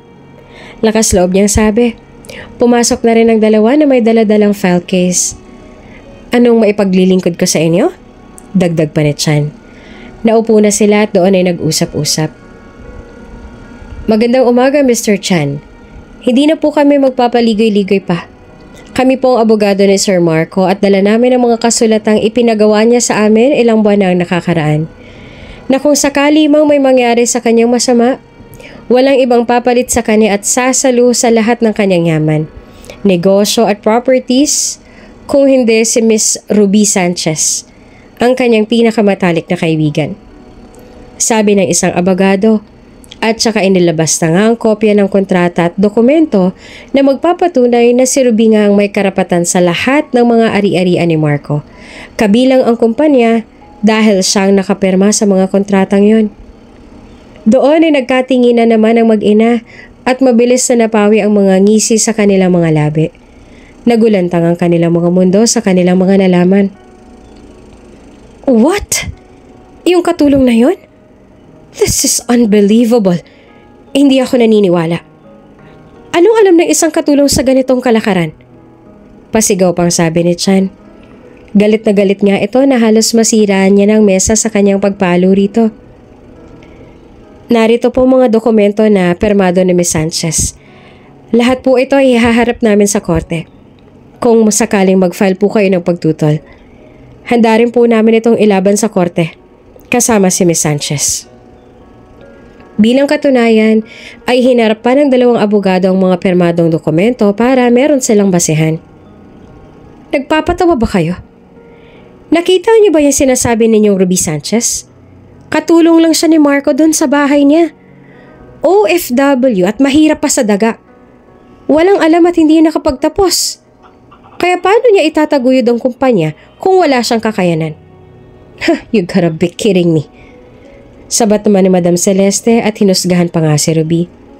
Ngunit kahit ano pang sabihin nila ay hindi na nila mababago ang nakasaad sa kontrata na yon. Kailangan nilang umalis sa pwesto. Mrs. Mr. Chan, ano man pong estado ni Miss Ruby Sanchez as long as siya ang nakapirma dito at may kakayahang matuto, wala po tayong magagawa dahil nasa kanya ang buong lakas ngayon. Sagot ng abogado. Kung may pagtutol po kayo, dalhin na lang po natin sa korte. Mauna na po kami. Dagdag pa ng isa at tuluyan na silang umalis doon. Naiwan naman doon ang mag-ina na galit na galit. Hindi na lang kay Marco kundi pati na rin kay Ruby. Mas lalo't higit sa dalaga dahil hindi nila matanggap na mas pinagkatiwalaan pa ni Marco ang isang katulong kesa sa kanilang dalawa. Napakawalang hiya talaga ng Marco na yan. Nag-iwan pa talaga ng problema. Anak, may naisip ka bang paraan? Anas ang ginang. Tumayo si Chan tsaka sumilip sa bintana at matalim na tumitig sa kawalan. Babawi tayo. Ipapalabas natin na si Ruby ang manloloko. Na sinamantala niyang kahinaan ni Marco kaya nandaya siya ng perma. Babalik na rin natin ang sitwasyon at makukulong ang babaeng yan. Sabi niya at sa pagkakataong ito ay dadaanin na nila ang lahat sa dahas, makuha lamang ang yaman at kapangyarihan na kanilang ipinaglalaban. Dapat lang yan sa kanya. Pakialamera siya. Bulalas naman ni Madam Celeste. Hindi ako makakapayag na isang katulad lamang niyang sisira ng mga plano ko. Siraan ba ng buhay ang gusto niya? Pwes, ibibigay ko sa kanya. Kaawa-awa lang siya dahil ang kaisa-isang magtatanggol sana sa kanya ay nakaratay na ngayon at malapit ko na ring kitilin ng buhay. Pagbabanta naman ni Chan. Dahil hirap na rin si Chan na kalabanin pa si Marco ay gagawin niya ng huling alas niya. Iyon ay ang tapusin ng buhay ni Marco nang sa ganon ay wala nang balakid pa sa kanilang mga plano. Napakunot naman ang noon ng ginang at napaisip sa sinabi ng kanyang anak. Anong ibig mong sabihin, anak? Utal niyang tanong kay Chan. Ma'am, alam mo na ang gagawin. Gumawa kayo ng paraan para hindi na magising yang si Marco. Isa-isa na nating tatanggalin sa ating landas sa mga taong sagabal sa ating tagumpay. Kung kinakailangan kong pumatay, papatay ako. Sabi ni Chan. Sumang-ayon naman kaagad ang kanyang ina. I support you, son. Para sa mana. Matalim niyang sabi. At simula na nga ng araw na yon ay sinagawa na nga ni na Chan ang kanyang plano. Matagumpay na lang nabaliktad ang sitwasyon at napadampot nila kaagad ang kawalang kamuwang-muwang na si Ruby. Inaasahan na nga ng mga abogado ni Marco na mangyayari ito. Kaya naman napuntahan kaagad nilang dalaga at naipaliwanag ang lahat. Nangako silang hindi nila pababayaan si Ruby katulad ng ipinangako nila kay Marco. Gagawin nila ang lahat para mapatunayang inosente ang dalaga at ang mag-inang Chan at Madam Celeste ang dapat na makulong.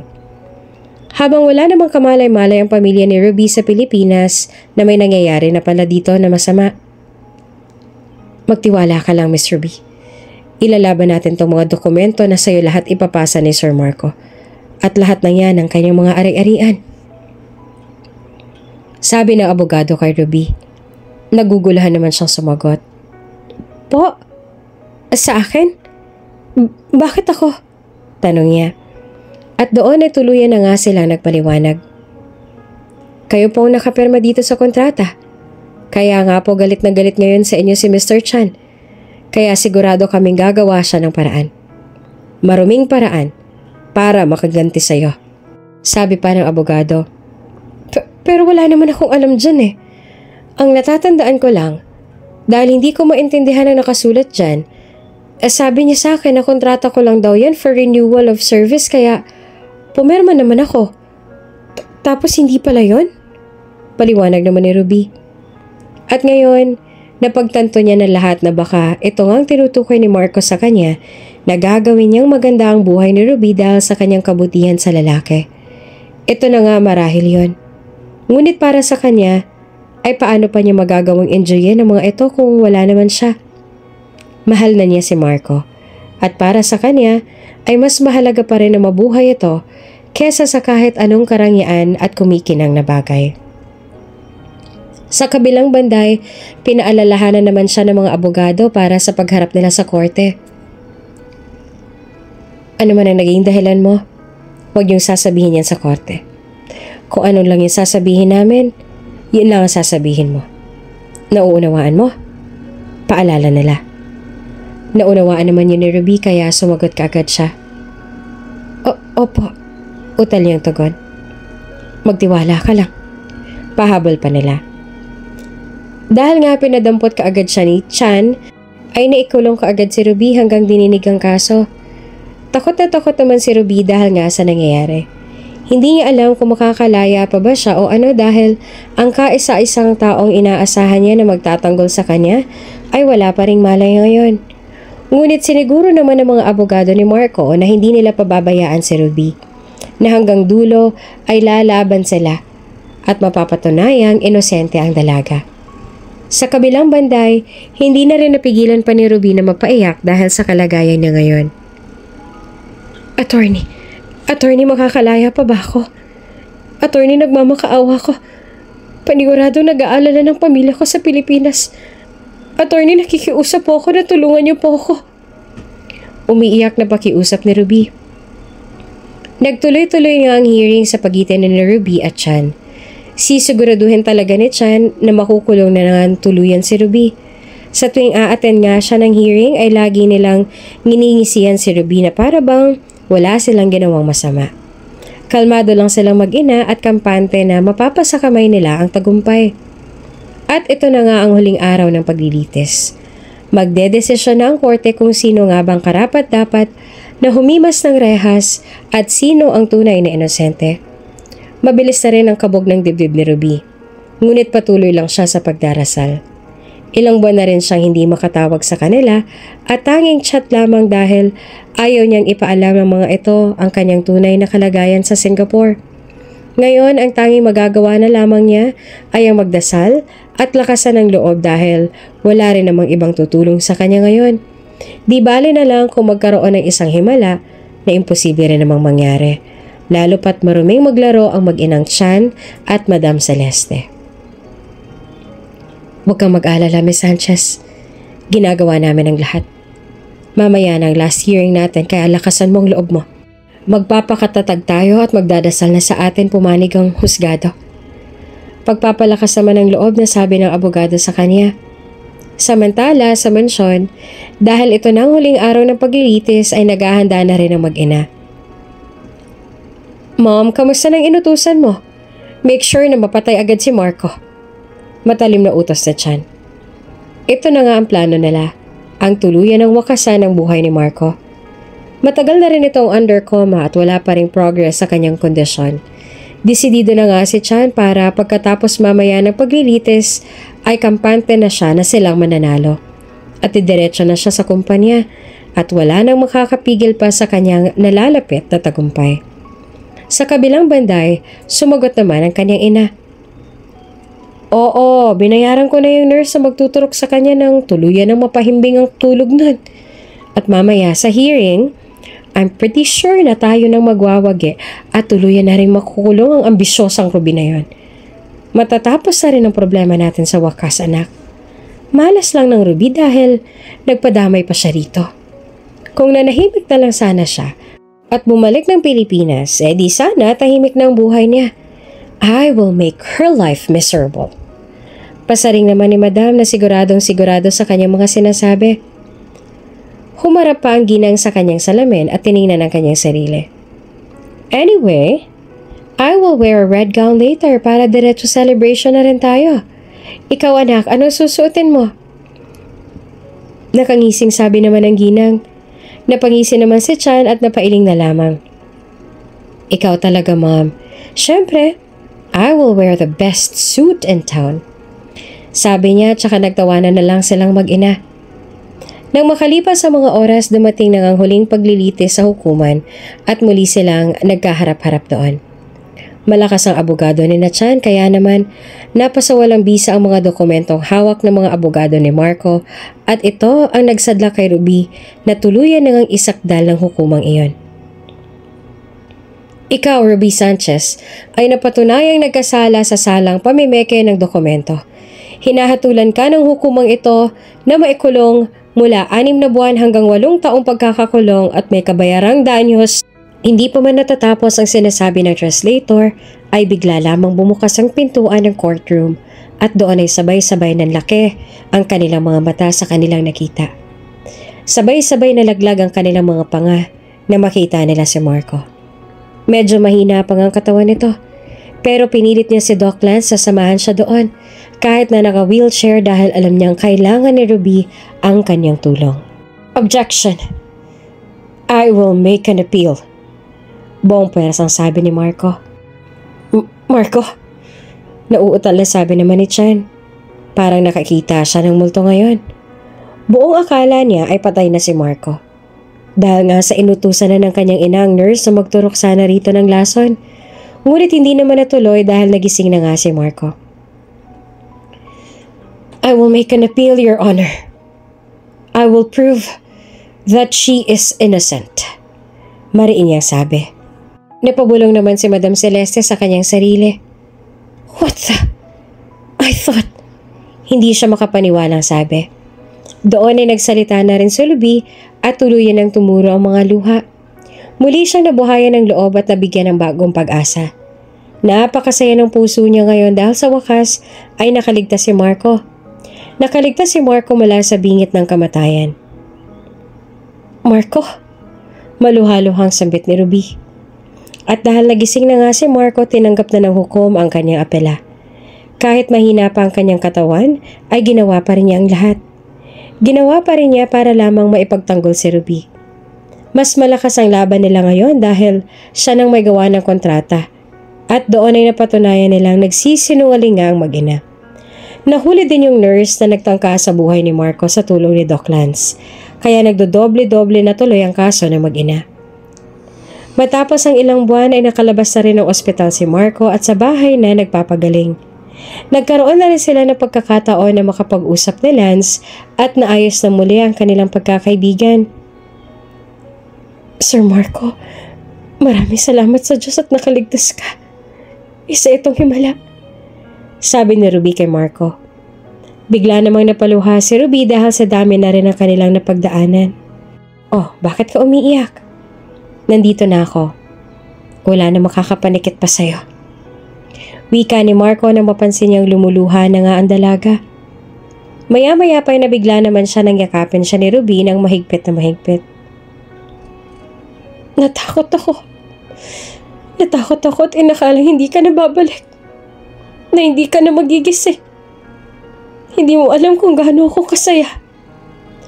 Umiiyak na sabi ni Ruby habang nakayakap pa rin kay Marco. Napangiti si Marco kaya naman marahan niyang hinimas-himas ang buhok nito. Huwag ka na umiyak. Magaling din kasi naging doktor ko. Lance is a really good friend of mine. At saka, hindi ko naman nahayaan na hindi ako magigising dahil hindi ko pa nagagawa to. Pagkatapos niya magsalita, ay hinawakan niya ang 2 pisngi ni Ruby at saka inangat ito at hinalikan ng mga labi nang wala nang paligoy-ligoy pa. Ilang segundo rin yun. Nakamulat lang ang mga mata ni Ruby habang dinadama ang matamis at malagkit na halik ni Marco. Iyon ang pagkakataon na tuluyan nang gumaan ang kanyang pakiramdam. Tuluyan na siyang naging kampante at ligtas lalo pa sa mga bisig ni Marco na nakapulupot sa kanyang katawan. Ngayon, hindi niya na talaga maitatago at maitatanggi na mahal niya ang binata. At yung takot niya nung nakaraan ay sapat na para mapatunayan niyang takot siyang mawala ang binata. Matapos ang ilang segundong halikan na iyon ay kumalma na rin sila sa isa't isa. Para saan po yun? Nauutal na tanong ni Ruby. Muli namang tinitigan ni Marco ang mukha ni Ruby. Ruby, you are special to me. Akala ko nag-iisa lang si Mommy na may genuine at pure heart na babae. And then I found you. You've brightened up my life again. Ruby, I've never felt this feeling to anyone else before. Ruby, I love you. And the contract, hindi ko babaguhin yan. I am willing to share what I have with you. I want you to pursue your studies and I want you to become successful for your family. Gusto ko matupad mo mga pangarap mo. I love you. Buong puso niyang pag-amin.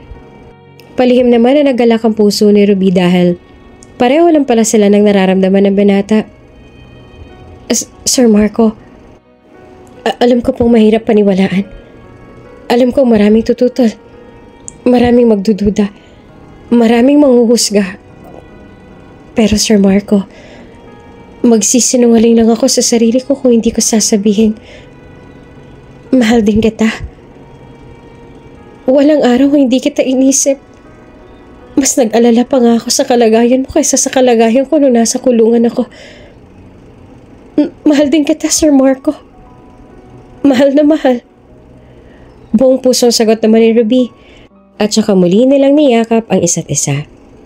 Samantala, nang lumipas na ang mga araw, isinagawa na rin ang kidney transplant kay Marco.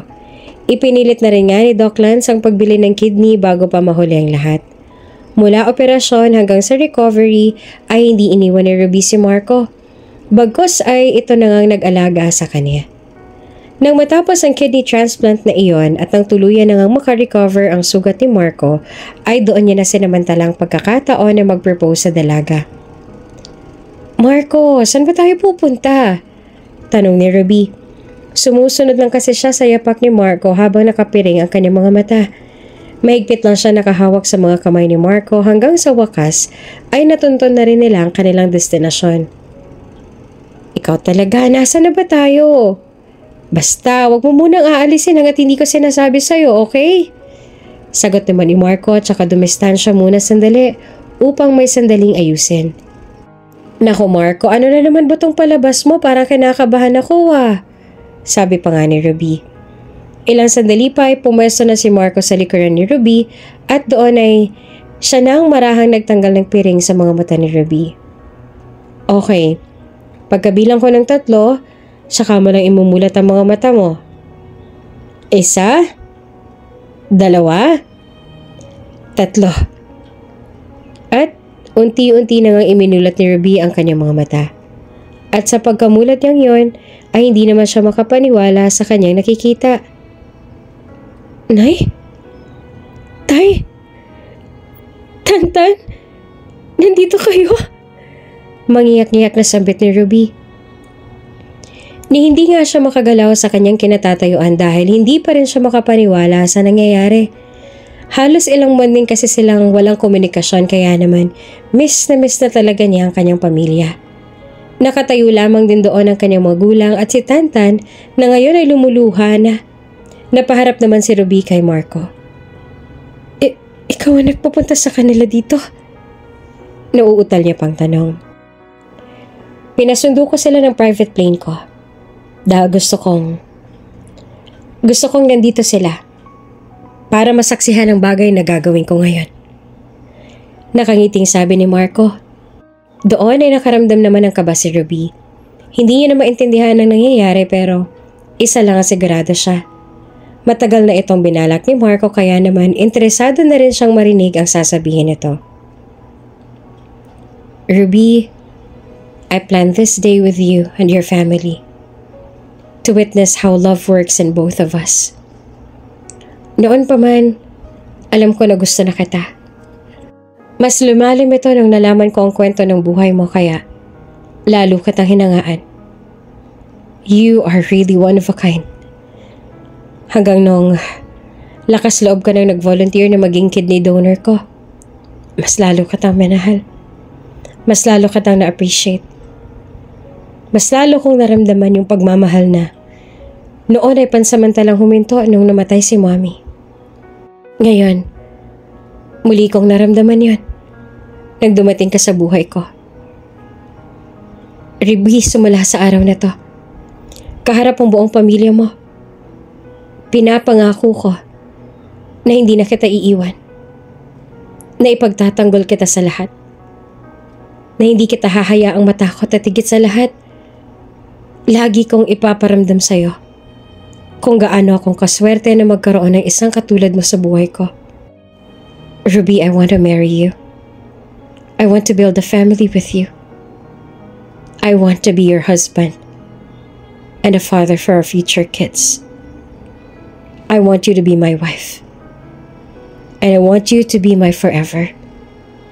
Please, marry me, Ruby. Buong pusong pagtatapat ng damdamin ni Marco. Hindi naman makapaniwala si Ruby sa nangyayari. Pero hindi magsisinungaling ang puso niya ngayon kung gaano itong kasaya. Sa harap ng kaniyang buong pamilya ay matapang na nagtapat ng damdamin si Marco sa kanya kaya sobrang green flag ito sa kanya. Marco, doon pa lang sa point na prioritize mo ng pamilya ko bago ang damdamin mo. Doon pa lang nakuha mo na ako. Oo, Marco. Papakasalan kita. I will marry you. Naluluhang sagot naman ni Ruby kay Marco. At doon ay marahan nang isinuot ni Marco ang hawak niyang singsing sa daliri ni Ruby at nagpalakpakan pa ang kanyang pamilya dahil alam naman nilang masayang-masaya na ngayon ang kanilang anak na si Ruby. Matapos ang ilang linggong preparasyon ay naikasal na rin ang dalawa. Si Ruby na rin ang katuwang ni Marco sa pagpapatakbo ng kanilang mga negosyo habang isinasabay niya naman ang kanyang pagbabalik pag-aaral sa kursong nursing. Pinagawa na rin ng bahay ni Marco ang pamilya ni Ruby sa Singapore para kapag gusto nilang tumigil doon ng mas matagal ay may matitirhan na sila. Ngayon ay wala nang mahihiling pa si Ruby at Marco, lalo na sa pagsisimula nila ng kanilang munting pamilya.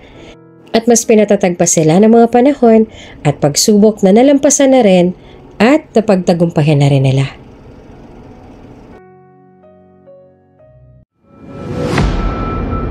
Kung bago ka pa lang sa channel na ito, Ate Jane TV, huwag kalimutang pindutin ang notification bell and subscribe button. Sana po hindi naman malaking abala sa inyo ang pagpindot ng subscribe button dahil ang kapalit po nito ay ang pagsuporta para makapag-produce ng mga libreng stories sa mga channels ni Ate Jane. Maraming salamat!